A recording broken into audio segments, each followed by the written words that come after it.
Welcome back guys to another PHP video. और इस video में हम बात करेंगे एल्स इफ की।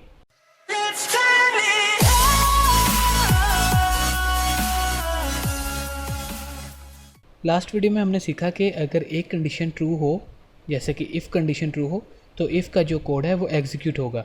लेकिन अगर इफ़ कंडीशन ट्रू ना हो तो हम एल्स में जाते हैं और एल्स का कोड एग्जीक्यूट करते हैं। लेकिन लेट्स से कि हमारे पास एक ऐसा केस है कि जिसमें हम चेक करना चाहते हैं कि इफ़ कंडीशन ट्रू है तो एक कोड एग्जीक्यूट ना हो, और अगर वो कंडीशन ट्रू नहीं है तो एक मज़ीद हम कंपैरिजन करें, बजाय इसके कि हम डायरेक्ट एल्स में जाएं और ये कहें कि कंडीशन ट्रू नहीं है। उससे पहले हम कुछ मज़ीद कंपैरिजंस करना चाहें तो इफ़ के बाद और एल्स से पहले अगर हम मज़ीद कंपैरिजंस करना चाहते हैं तो हमारे पास एक और चीज़ कंडीशन है एल्स इफ़।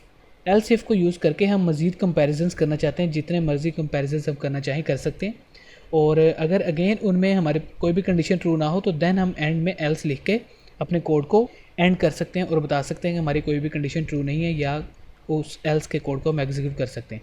तो इस वीडियो में हम देखेंगे कि एल्स इफ़ को हम किस तरह यूज़ कर सकते हैं, इसका सिंटेक्स क्या है और इसकी लॉजिक किस तरह बनती है। ओके, सो अगर हम लास्ट वीडियो के कॉन्सेप्ट को लेकर चलें कि इफ़ एल्स के कॉन्सेप्ट को हम सबसे पहले यूज़ कर सकते हैं, तो मैं एक वेरिएबल डिक्लेयर करवा रहा हूँ नंबर के नेम से, ठीक है। और उस नंबर में हमने रख लिया है डिजिट 10। तो सबसे पहले मैंने इफ़ कंडीशन यूज़ की है कि अगर तो हमारा जो वेरिएबल वो इक्वल है, मैंने डबल इक्वल लिखा है, मैंने आपको लास्ट टाइम भी बताया था, क्योंकि हम डिक्लेरेशन नहीं कर रहे, हम कंपैरिजन कर रहे हैं और कंपैरिजन के लिए हमेशा कंडीशन में डबल इक्वल लिखेंगे। तो डबल इक्वल का मतलब कि अगर नंबर इक्वल है 10 के तो हमारे पास एको हो जाए कि नंबर इज़ इक्वल टू 10, ठीक है। सिंपल सा लॉजिक है।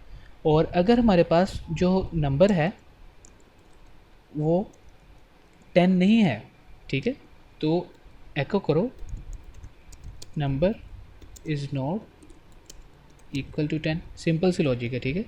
और अपने ब्राउज़र को रिफ़्रेश करते हैं, आप देख सकते हैं कि हमारे पास यहाँ पर जो आउटपुट आई है वो आई है कि नंबर इज़ इक्वल टू 10।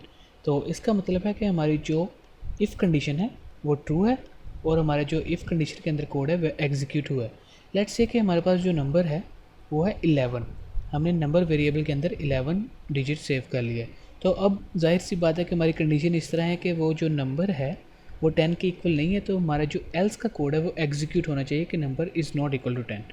अपने ब्राउज़र को रिफ़्रेश करते हैं और हमारी जो आउटपुट है वो आई है number is not equal to 10।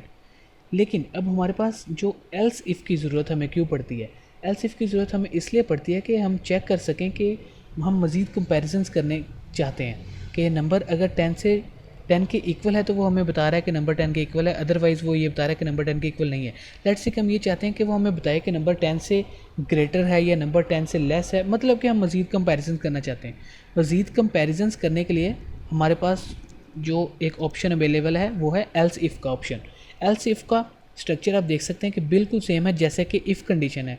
अगर आप यहाँ से लेकर यहाँ तक इतना कोड जो मैंने हाईलाइट किया है इसे देखें तो ये इफ़ का ही कोड है, ठीक है। इफ़ का ही सेंटेक्स है सारा, बस इफ़ के स्टार्ट में हमने एल्स लगा दिया। तो हमने एल्स और इफ़ के कोड को ज्वाइन कर दिया है और एक नई कंडीशन क्रिएट कर ली है एल्स इफ़, कि एल्स इफ़ कि अगर वो नहीं तो ये, ठीक है। आप मेरी बात समझ रहे हैं, लॉजिक समझ रहे हैं कि एल्स इफ़ की लॉजिक क्या है। एल्स इफ़ की लॉजिक ये है कि अगर नंबर 10 के इक्वल है तो इफ़ कंडीशन में लिखा आ जाएगा कि नंबर 10 के इक्वल है। लेकिन अगर नंबर 10 से बड़ा है, लेट्स से कि हम यहाँ पर कंडीशन में लिखते हैं कि हमारा जो वेरिएबल है वो ग्रेटर देन 10 है, तो हमारे पास वो एको कर दे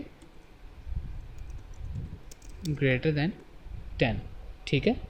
और इसी तरह हम एक और एल्स इफ़ की कंडीशन यूज़ कर जिसमें हम लिखते हैं कि नंबर इज़ लेस देन 10, ठीक है।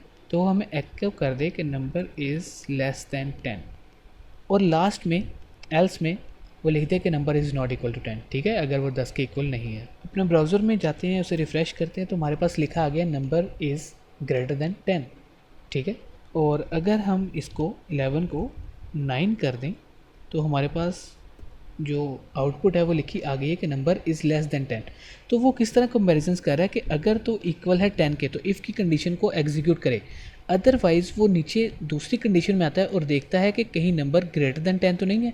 तो अगर ग्रेटर देन 10 है तो इसका कोड एग्जीक्यूट होगा। इस कंडीशन में 9 है तो वो थर्ड कंडीशन में आता है जिसमें लिखा है कि नंबर इज़ लेस दैन 10। तो अगर लेस दैन 10 है यानी कि हमारी कंडीशन ट्रू है तो वो इसको एको कर देगा। और इसी तरह अगर कोई भी कंडीशन हमारी ट्रू नहीं होगी तो वो एल्स में आएगा और एल्स के में जो भी कोड लिखा होगा उसे एग्जीक्यूट करके हमारा जो प्रोग्राम है उसे टर्मिनेट कर देगा। तो इस तरह आप अगर मल्टीपल कंपैरिजंस करना चाहते हैं तो इफ़ एल्स के सेंटर में आप एल्स इफ़ की कंडीशंस को यूज़ करके मल्टीपल ऑप्शंस या मल्टीपल टाइम्स आप कंपैरिजंस कर सकते हैं और अपने रिजल्ट्स को चेक कर सकते हैं और उन्हें प्रिंट आउट कर सकते हैं।